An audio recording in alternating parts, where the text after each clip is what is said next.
This is the news at 10. Live from Channels Television. Reporting tonight, Ayotunde Balogun. Hello and welcome. Tonight, the Chief of Defense Staff, General Christopher Musa, calls for the training of credible youth across Benue State to work under military supervision in defending local communities from attacks. President Bola Tinubu flags off the construction of a new headquarters for INEC, reiterates his administration's commitment to creating an enabling environment for free and credible elections. The federal government has launched a new initiative aimed at bridging Nigeria's $2.3 trillion infrastructure financing gap through increased public-private partnership investments. And U.S. President Donald Trump says he's looking at a better ceasefire between Israel and Iran. On business news tonight, the Corporate Affairs Commission sets to increase its service fees with effect from August the 1st, cites prevailing economic realities and rising operational costs. On sports, Nigeria Football Federation launches Mission X campaign in support of the Super Falcons' quest for a 10th Africa Cup of Nations title in Morocco next month.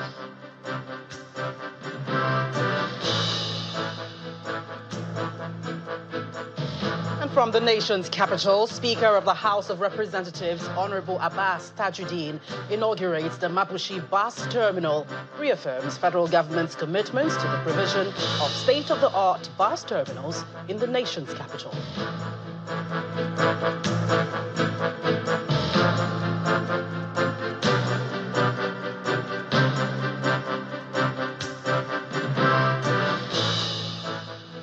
We begin with the security situation in Benue. The Chief of Defense Staff, General Christopher Musa, is advocating the training of credible youth across the state to work under the supervision of the military in order to defend local communities against attacks. The CDS made the call at a meeting with traditional rulers in Makurdi, the Benue state capital, where he urged them to put a check on any criminal elements within their domain. Meanwhile, Governor Abdullahi Sule of Nasarawa State visited Governor Hyacinth Alia to commiserate with the people of Benue State over the Yelwata attacks.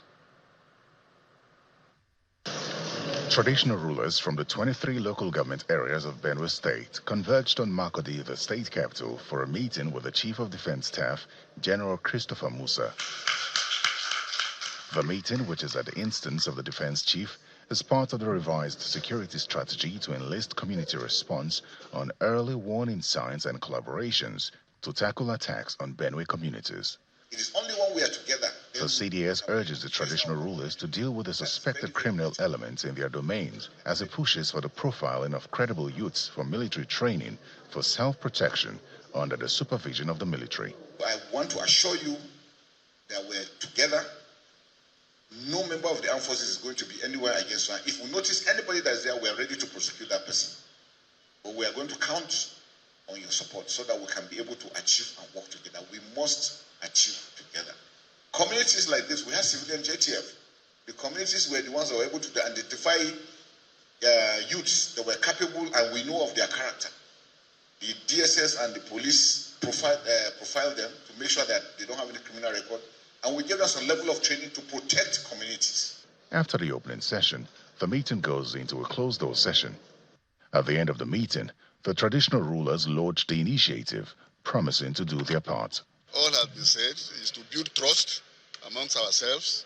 He has come with a very, very clear mandate to his people. He has said it, and we believe him, and we trust that from now going forward, peace will return to Benue.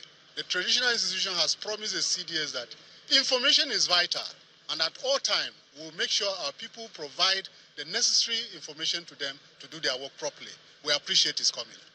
Meanwhile, Governor Abdullahi Sule of Nasarawa State visits his Benue State counterpart, Governor Hyacinth Alia, at the government house. He is received by the deputy governor as they settle down to talk about the Yelwata killings, the peace moves, and a donation of 150 million naira to support displaced persons. Apart from the fact that innocent people were killed, and since innocent people were killed, we should collectively condemn these criminals for the act they continue to commit.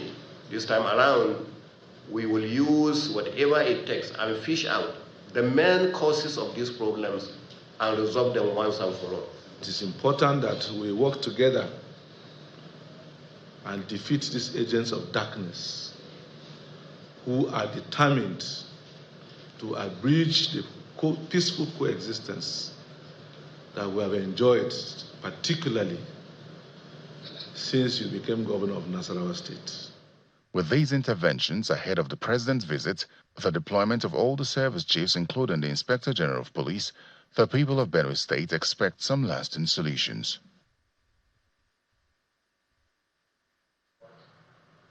Meanwhile, the Defense Headquarters have refuted allegations linking it to the recent killings in Yelwata. A statement from the Defense Headquarters says there is no credible evidence of internal sabotage within the ranks, urging the public to focus on the root causes of the violence. The Defense Headquarters strongly denies claims that internal sabotage within the Nigerian military played a role in the recent massacre in the community. In a statement signed by Brigadier General Tukur Guzo, Director of Defense Information, the military described the allegations as unfounded and unsupported by credible evidence. The Chief of Defense Staff, General Christopher Musa, also reaffirmed the military's non-involvement, stating that protecting civilian lives and upholding the rule of law remains a core mandate of the armed forces. According to the statement, independent investigations, including those by human rights organizations, have found no links between the military and the perpetrators of the massacre, and violence that officials say is part of a long-standing intercommunal conflict between farmers and herders in Nigeria's Middle Belt.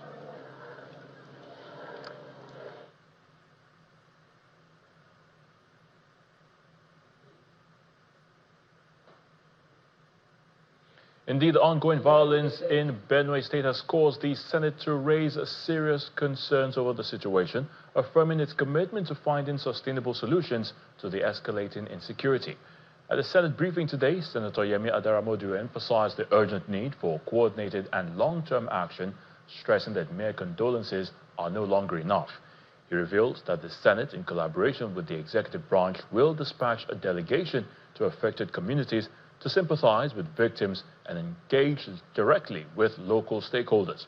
On legislative performance, Senator Adaramodu responded to concerns about Senate productivity, clarifying that the legislature often exceeds its constitutional obligations.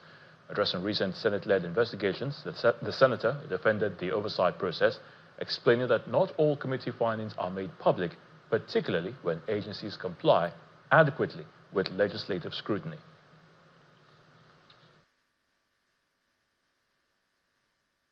The Senate, together with the executive, they are the ones that made sure that by Wednesday, which is tomorrow, we will be on ground with a retinue of senators to commiserate with our people in Benue State.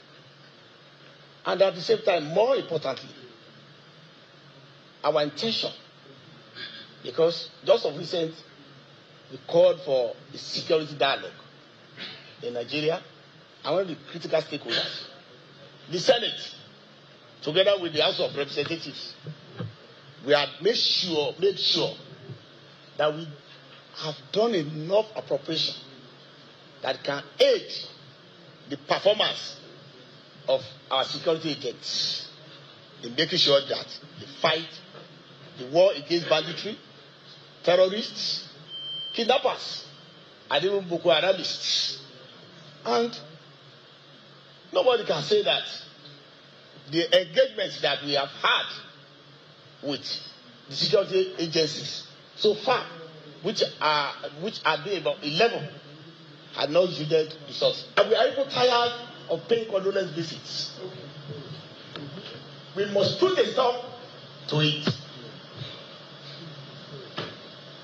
We are even tired of it. We are even tired of going to today Plateau, tomorrow Benue, the other day Bordeaux. We must find a way of putting a stop to it. In Edo State, Governor Monday Okwebolo has inaugurated a livestock control committee to regulate the movement of livestock within the state, inspect, certify and register all ranches, as well as control the activities of cattle herders and livestock farmers within various communities, among other responsibilities. Now, the 27-man committee has retired Major General Cecil Esekaigbe as its chairman.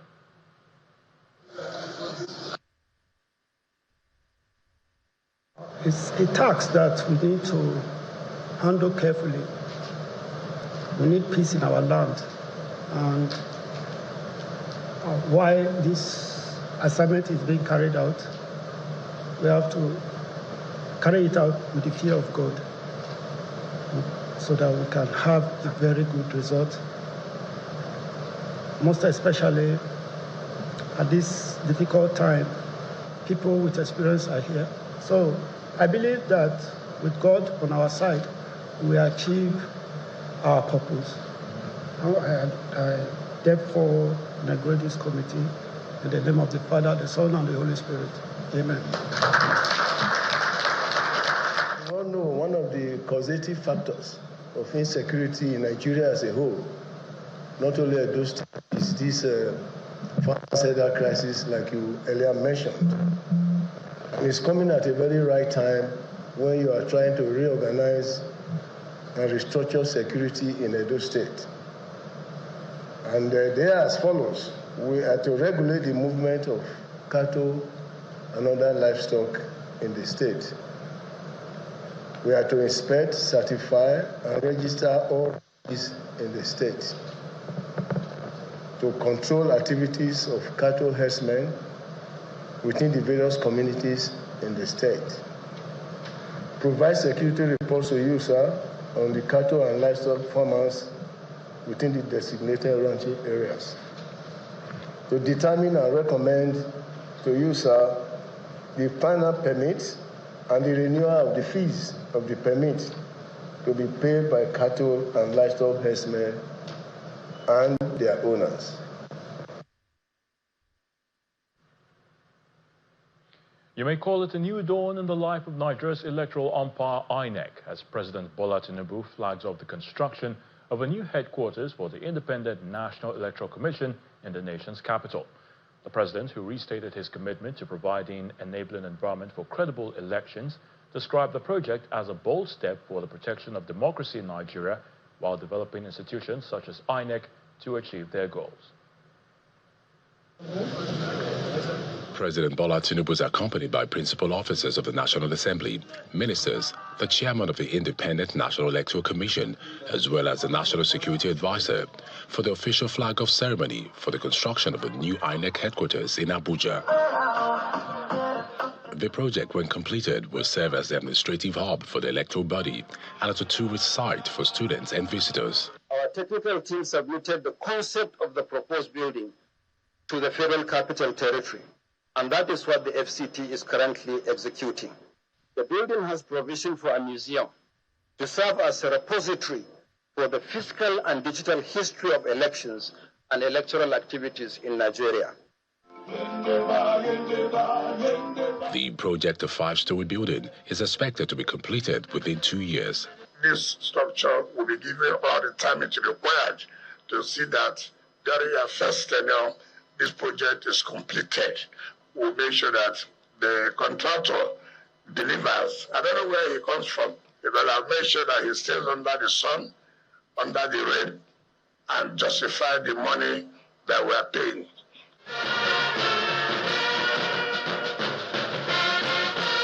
The special guest of honor, President Bola Tinubu, describes the project as a bold step towards protecting democracy. We are committed to ensuring that INEC is fully equipped, not only in infrastructure, but in law,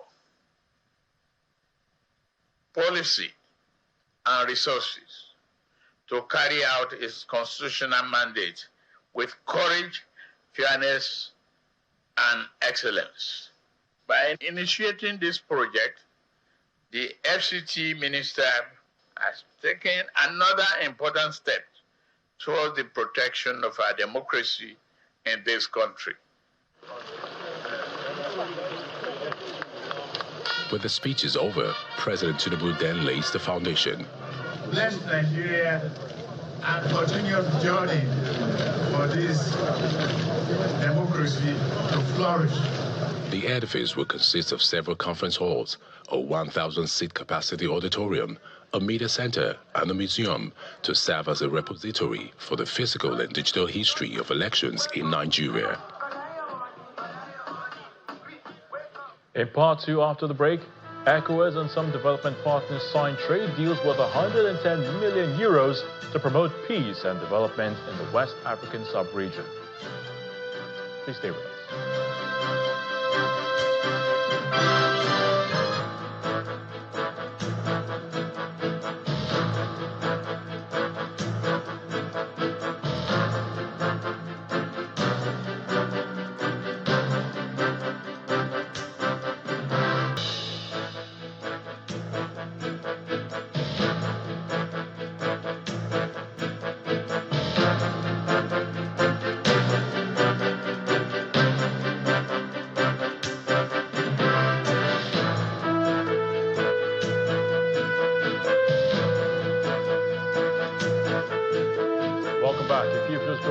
The news at 10 on Channels Television, broadcasting live from Lagos. A reminder of our top stories. The Chief of Defense Staff, General Christopher Musa, calls for the training of credible youth across Benue State to work under military supervision, defending local communities from attacks. President Bola Tinubu flags off the construction of a new headquarters for INEC, reiterates his administration's commitment to creating an enabling environment for free and credible elections. The federal government has launched a new initiative aimed at bridging Nigeria's $2.3 trillion infrastructure financing gap through increased public-private partnership investments. And U.S. President Donald Trump says he's looking at a better ceasefire between Israel and Iran.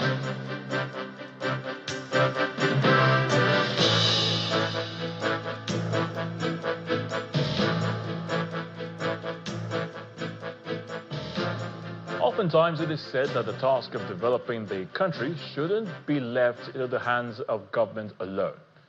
For this reason, the administration of President Bola Tinubu is exploring private-public partnerships to close the nation's $2.3 trillion infrastructure gap. Vice President Kashim Shettima made this disclosure at the opening of the 2025 Nigeria Private-Public Partnership Summit at the State House Conference Center in Abuja. Our CEDAS correspondent, Emperor Simon, reports. His Excellency. The first day of the Nigeria Private-Public Partnership Summit brings together government officials, with Vice President Kashim Shettima representing President Bola Tinubu, investors and industry leaders from within and outside the shores of Nigeria, as well as international development partners. The goal is to bridge infrastructure gap in Nigeria by providing a platform for mobilizing more finances to fund infrastructure projects in the country. With over 200 million people, a growing middle class, rich natural endowments, and an enormous infrastructure gap estimated at over $2.3 trillion. The case for PPPs in Nigeria is not only compelling, but it is urgent. We can see what is happening with our power sector. We can see what is happening at our airports. We can see what is happening at our immigration points. We can see what is happening with the power sector. We can see what is happening even within the medical sector. It shows that this is a government that understands what it takes to take Nigeria out of the woods. However, partners say with more commitment, there are loads of opportunities to be unlocked through the policy. Done right, PPPs inject new capital, upgrade infrastructure, improve service delivery, but free up public funds to invest in other priorities such as education, healthcare, and critical infrastructure. Vice President Shettima assures of the commitment of the administration of President Tinubu to deepen collaboration with the private sector by providing an enabling environment for businesses to thrive. The National Integrated Infrastructure Master Plan 2020 to 2043 remains our blueprint.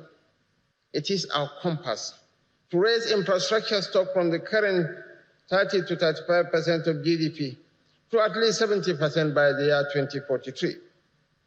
But blueprints do not build roads.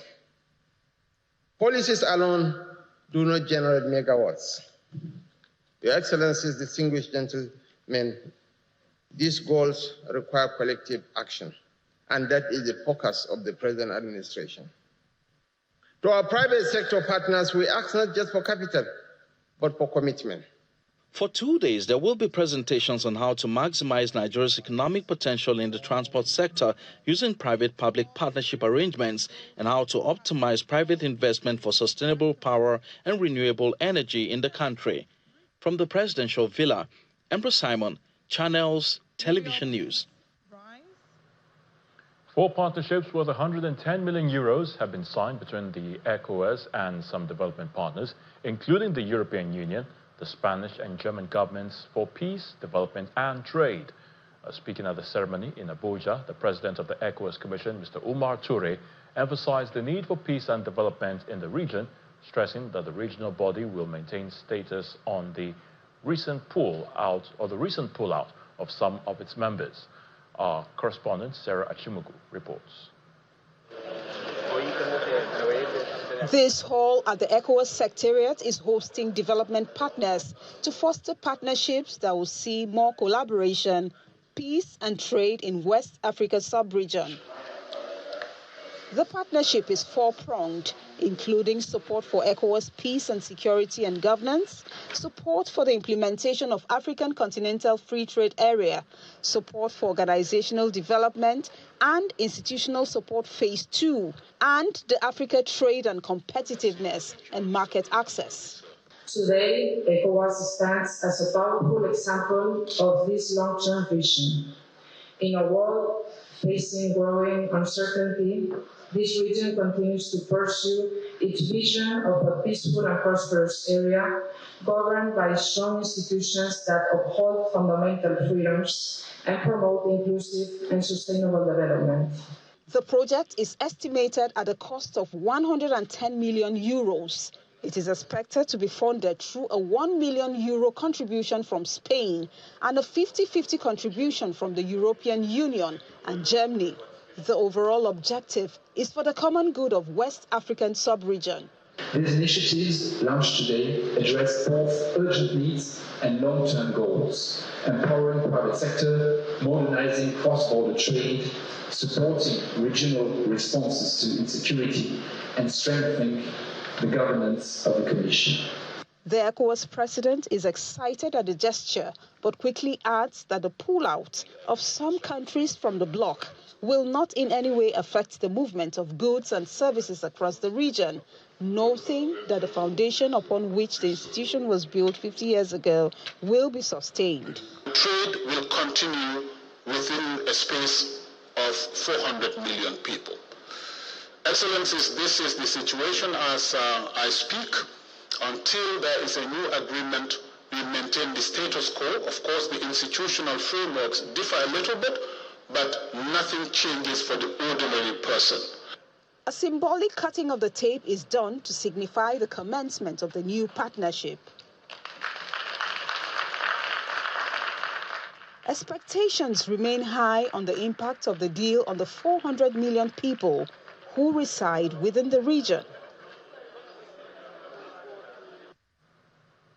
The Prime Minister of St. Kitts and Nevis, Mr. Terence Michael Drew, is calling on Nigerian investors to seize emerging opportunities in the island nation as part of a broader effort to strengthen Africa-Caribbean relations and close the trade gap across the global south.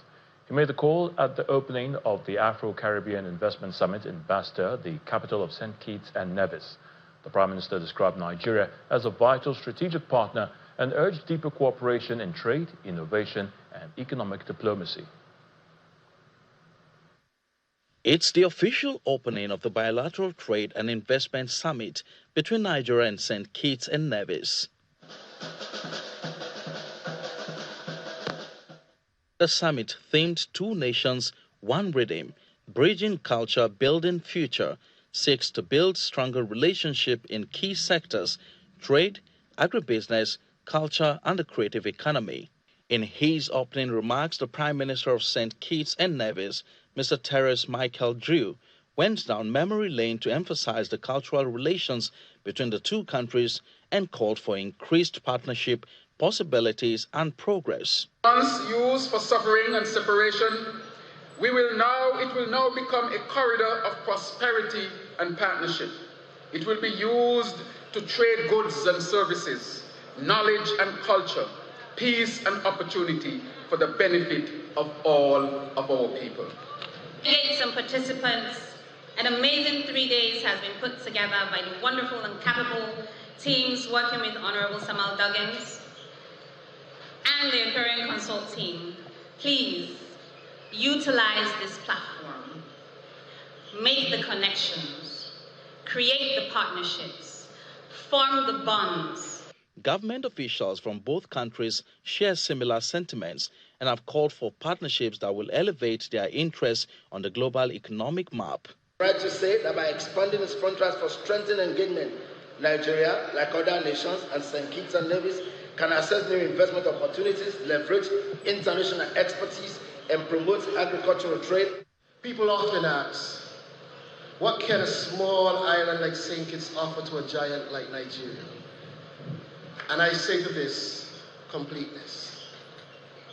We offer stability, diplomacy, a strong banking system.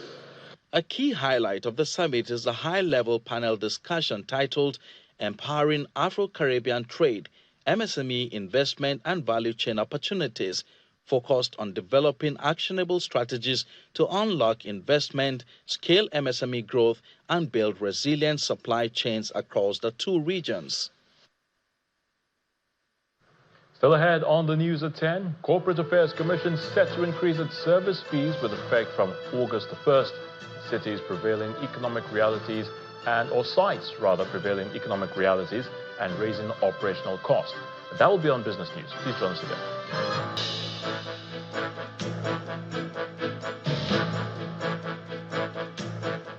Welcome back. Let's now head to the nation's capital, and Gloria Umezoke is standing by to give us the very latest from our Abuja studios. Good to see you again, Gloria. Over to you. Thank you, Ayo. We begin with more cheery news for commuters in the FCT as the federal government reaffirms its commitment to provide infrastructural development to enhance the fight against insecurity through the provision of state-of-the-art bus terminals in the nation's capital. The Speaker of the House of Representatives, Honorable Abbas Tajuddin, who represented President Bola Tinubu, stated this while commissioning the Mabushi bus terminal in Abuja. It's another day of project commissioning in the FCT, and this time it's the commissioning of a state-of-the-art bus terminal in the Mabushi area of the FCT. The Mabushi bus terminal is one of 3 facilities in the FCT designed to replace chaotic roadside pickup points with a structured, secure, and well-monitored transport hub. Similar facilities are expected to be constructed across the 6 geopolitical zones as the Minister of Transportation, Mr. Saidu Alkali, expresses the federal government's commitment to transform the transportation sector. I once appreciate the visionary leadership of the President, not only for laying the foundation of the kind of project we are commissioning today, but for prioritizing the development of transportation sector as globally recognized as an enabler of economic growth and gateway to nation's economy. The Minister of the FCT, Mr. Nyesom Wike, is again assuring residents of the FCT of first-class infrastructure. In terms of security, we are trying to reduce the level of motor parks on the road. We are trying to eliminate this so-called one chance. Here, you know those who are drivers, so that you know the vehicle you are boarding to go to the other place.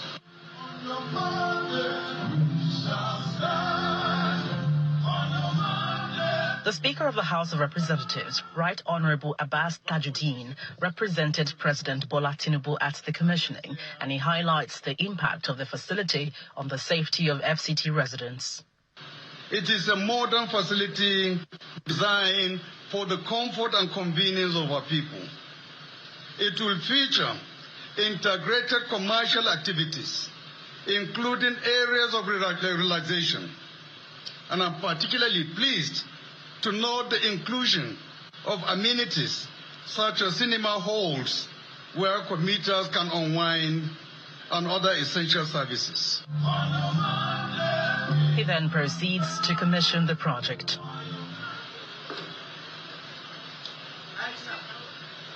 The Minister of the FCT has also announced the construction of the 3 additional bus terminals to be situated in Kubwa, Gwagwalada and Kuje areas.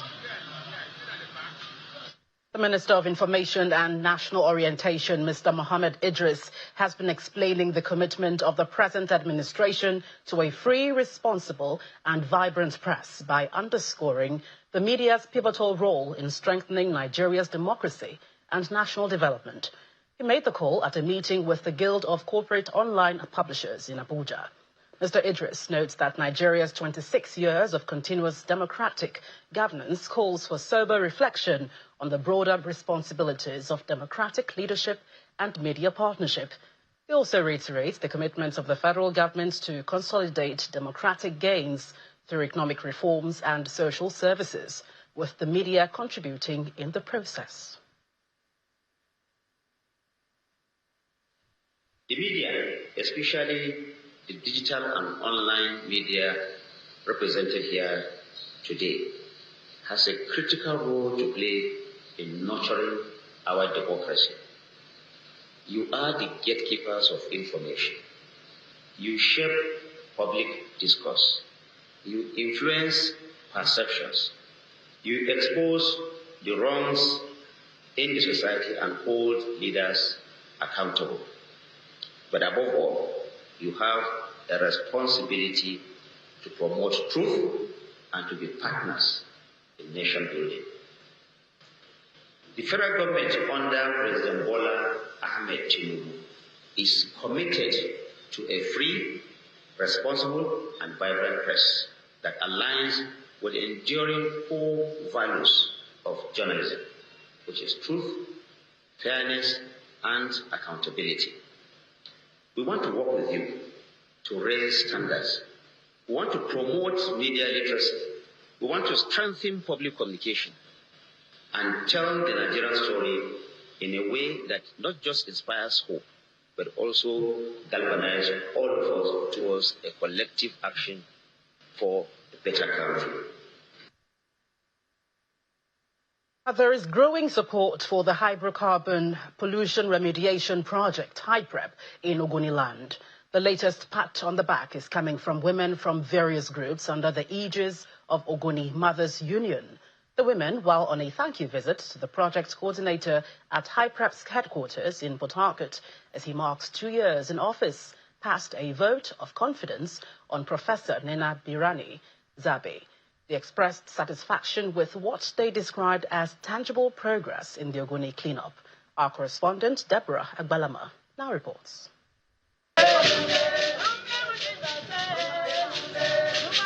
Arriving at the premises of the hydrocarbon pollution remediation project, HYPREP, headquarters in Port Harcourt, are representatives of women group under the aegis of the Ogoni Mothers Association.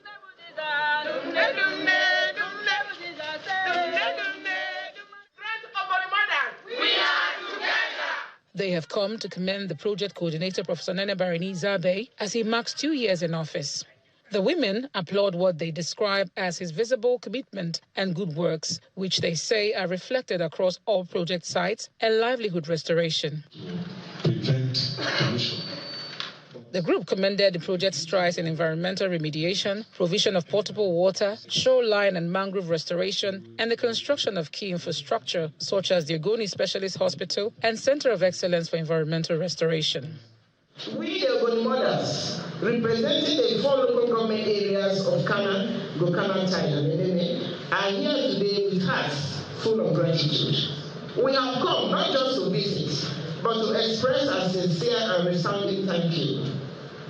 Thank you for your visionary leadership, your tireless service, and the visible progress under your stewardship of HYPREP.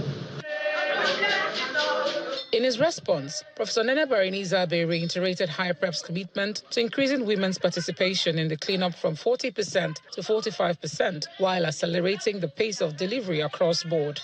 He also announced plans to commission 4 new water schemes in July and expand skill development programs for Ogoni youths and women. The mandate of this project is to remediate oil-contaminated lands and wetlands in Ogoni land, and also to restore the livelihoods of the people. We're also responsible for promoting peace building, transparency, and accountability. And that is exactly what we are doing. And the renewable agenda prioritizes the Ogoni cleanup. So the mandate we have is to accelerate the cleanup. That is why you've been seeing all the activities and initiatives of happening in the past 2 years. You were doing an exam for 2 years, and we have scored you that you have passed this exam. You passed more than JAM. For the Ogoni Mothers Union, the visit serves not just as an endorsement, but a call for sustained engagement and commitment so as to deliver real change to their communities. Deborah Abalama, Channels Television News.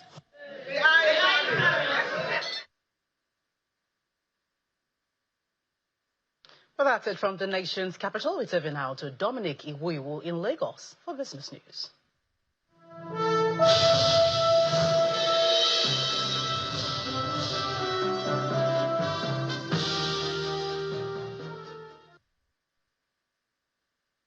Thank you, Gloria. On business news, the Corporate Affairs Commission, CAC, says it will increase some of its service fees for companies, business names, incorporated trustees, and limited partnerships with effect from August the 1st.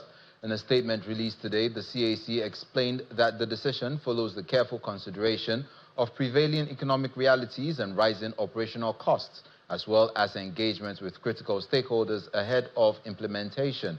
Given a breakdown of the new fees, the Commission mentioned that the review is modest, competitive, and aligns with its commitments to enhance service delivery through digitalized operations.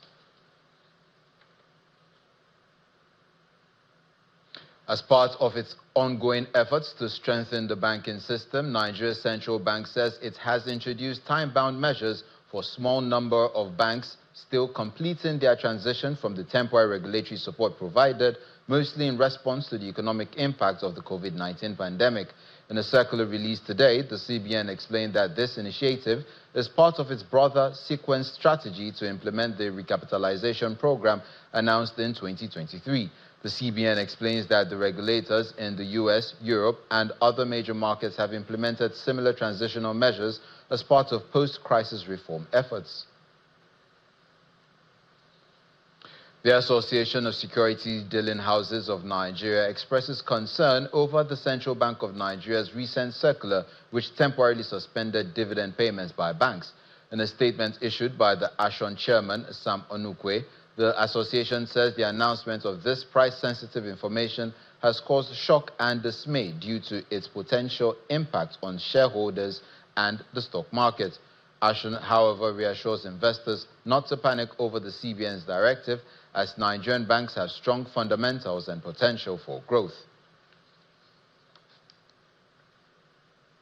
Pension fund investments in federal government securities climbed by 18.7% year-on-year to 14.48 trillion naira in the first quarter of this year.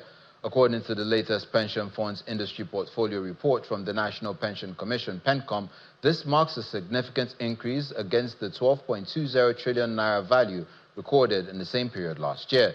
Market operators attribute the rise in the investments to the high monetary policy rates, regime establishment by the central bank in the last 6 months, as well as the relatively low risk factor of the securities. Nigeria's stock market sustained sell-offs for a second day, particularly on losses from banking stocks, as the total value of listed companies drops by over 183 billion naira today. Willie Bong tells us more.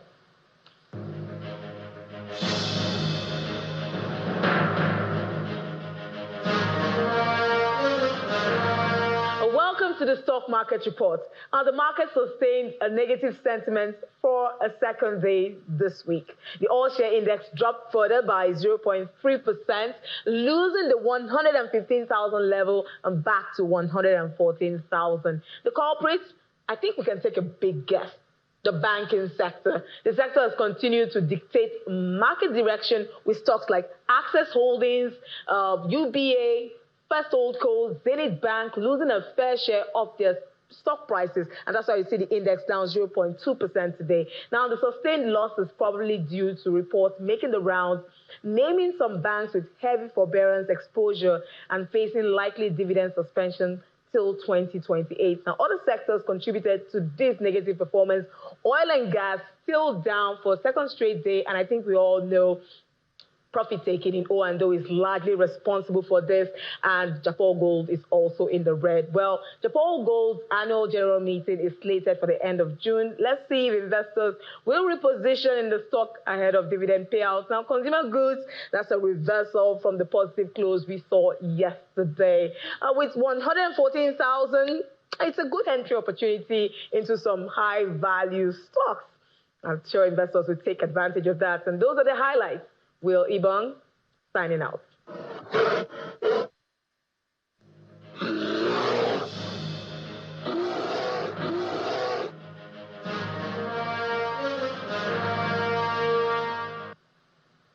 Now let's find out how major global stock markets closed Tuesday's trading session.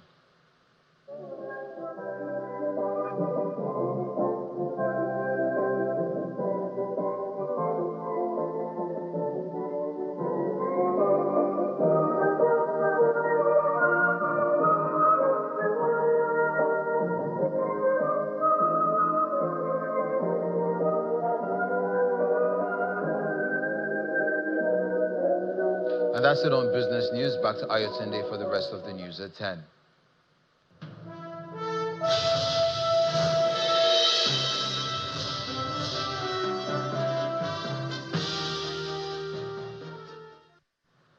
Thank you, Dominic. U.S. President Donald Trump says there are no plans to kill Iran's supreme leader Ayatollah Khamenei, at least for now.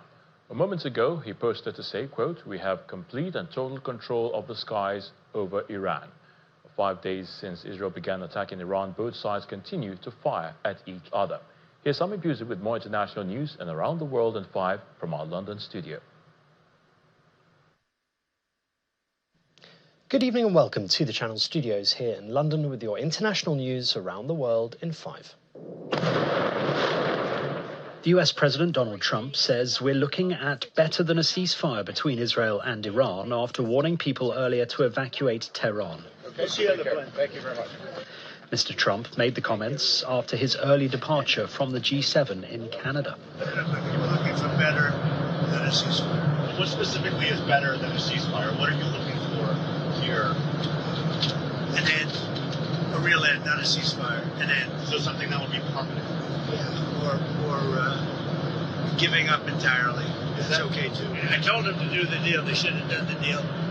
Their cities have been blown to pieces and lost a lot of people. They should have done the deal. I told them, do the deal. Iran and Israel are exchanging fire for a 5th day. Iranian media report explosions in Tehran overnight, with Iran's health ministry saying at least 224 people have been killed and more than 1,200 injured in total. Meanwhile, the Israeli military says Iran fired 30 missiles at the country. Israeli forces have killed more than 51 Palestinians and wounded many more after opening fire near an aid distribution site in southern Gaza. The Hamas-run civil defense agency says Israeli forces fired on crowds near the aid site in Khan Yunis. More than 200 people were reportedly injured. It is the latest and potentially the deadliest of the almost daily shootings that have been taking place recently near aid distribution sites in Gaza. Okay, thank you very much. A deal removing some trade barriers between the UK and the US has been signed off by President Trump. Announced at the G7 in Canada, the move will bring into force parts of an agreement agreed between the two countries last month and reduce tariffs on UK cars being shipped to the US. It comes after weeks of talks to implement parts of the pact, which the UK government hopes will shield British businesses from the impact of Mr. Trump's tariffs.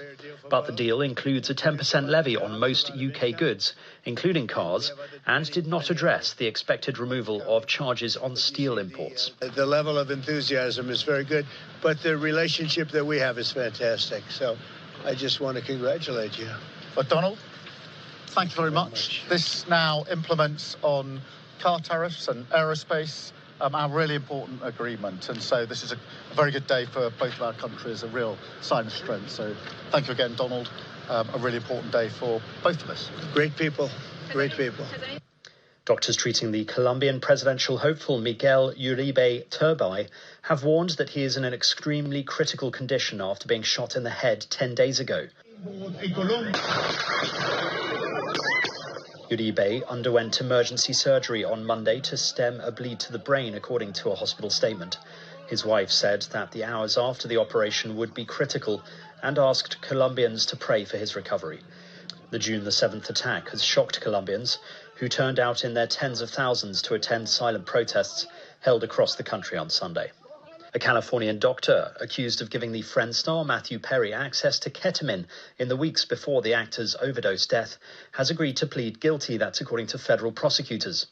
Dr. Salvador Plasencia will plead guilty to 4 counts of distributing ketamine, federal prosecutors said in a statement.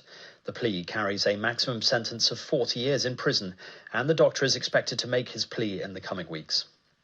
Experts have cast doubt on the Trump Organization's claim that its proposed smartphone can be entirely manufactured in the US. One industry analyst said it would be virtually impossible for the gold-colored handset, which will retail at $499, to be built in the US. Questions have also been raised about the ethics of what is the latest in a series of attempts to cash in on President Donald Trump's name. The phone will also come alongside a mobile phone service with a monthly fee of $47.45, in a reference to Trump serving as the country's 47th and 45th president. And cameras have captured the moment a 5.6 magnitude earthquake shook Lima in Peru on Sunday morning, causing panic among worshippers at the city's cathedral. The epicenter was recorded 23 kilometers off the coast of Callao, according to the United States Geological Survey. It was felt in the capital and surrounding regions, killing at least 1 person and triggering landslides. President Dina Boluarte urged for calm from citizens, noting that the earthquake did not generate a tsunami threat. And that's your international news around the world in 5. Now back to the Channel studios in Lagos.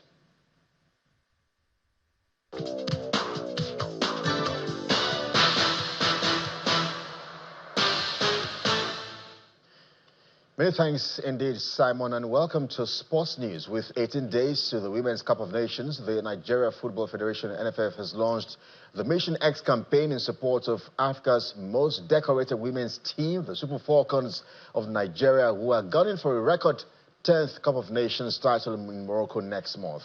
With 9 trophies to their name from 12 championships that have been contested since the Confederation of African Football launched the event as a tournament in 1998, the NFF remains confident in the ability of the team to bring the trophy back home. Nigeria will play in Group B alongside Tunisia, Algeria, and Botswana.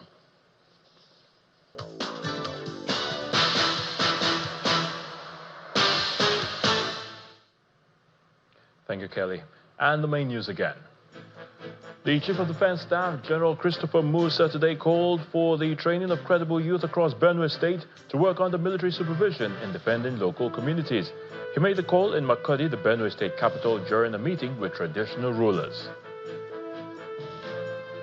Also today, President Bola Tinubu flagged off the construction of a new headquarters for INEC as he reiterated his administration's commitment to creating an enabling environment for free and credible elections.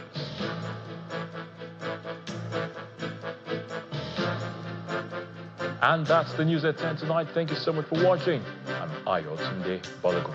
You have a good day.